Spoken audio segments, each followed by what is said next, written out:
میں ڈاکو ضرور ہوں اور بغیرت نہیں، گنہگار ضرور ہوں پر گستاخ نہیں۔ نورا وہ ڈاکو کون ہے جس سے پورا علاقہ ڈرتا تھا؟ پیارے آقا صلی اللہ علیہ وسلم کے ناموس کا بہت ہی پیارا واقعہ سنتے ہیں۔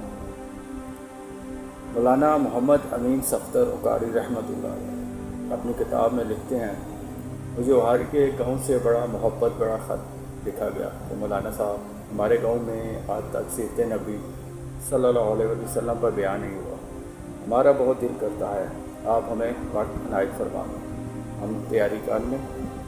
مولانا نے کہا کہ میں نے محبت بڑے جذبات دیکھ کے خط لکھ دیا کہ فلاں تاریخ کو میں حاضر ضرور ہوں گا۔ دیے گئے وقت پر میں فقی ٹرین سے اتر کر تانگے پر بیٹھ کے گاؤں پہنچ گیا تو آگے میزبانوں نے مجھے ہدیہ پیش کر کے کہا، مولانا صاحب آپ جا سکتے ہیں، ہم بیان نہیں کروا سکتے۔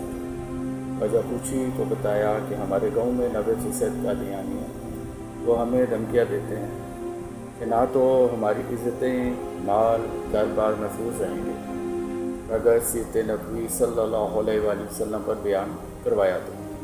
مولانا ہم بہت کمزور ہیں، غریب ہیں، تعداد میں بھی کم، اس لیے ہم یہ محفل نہیں کرا سکتے۔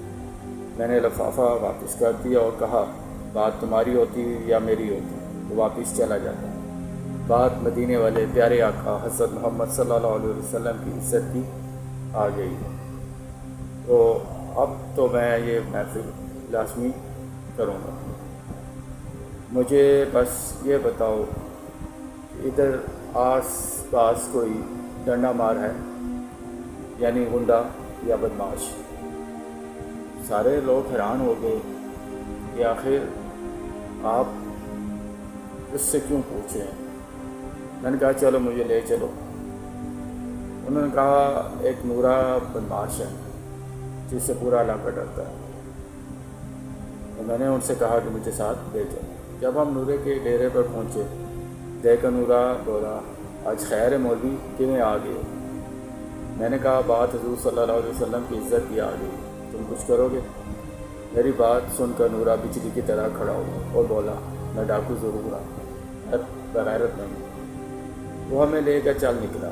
مسجد میں 3 گھنٹے بیان کیا میں نے اور نورا ڈٹ کر کھڑا رہا۔ آخر میں نورے نے یہ کہا کہ اگر کسی نے مسلمانوں کی طرف آنکھ اٹھا کر بھی دیکھا تو نورے سے بچ نہیں سکے گا۔ میں واپس آ گیا۔ کچھ ماہ بعد میرے گھر پر ایک آدمی آیا، سر پر امامہ، چہرے پر داڑھی، زبان پر درود پاک صلی اللہ علیہ وسلم کا درود۔ میں نے پوچھا کون ہو؟ اور رو کے بولا، مولانا میں نورا ڈاکو ہوں۔ جب اس دن میں واپس گھر لوٹا جا کر سو گیا، آنکھ لگی ہی تھی کہ پیارے آقا حضرت محمد مصطفیٰ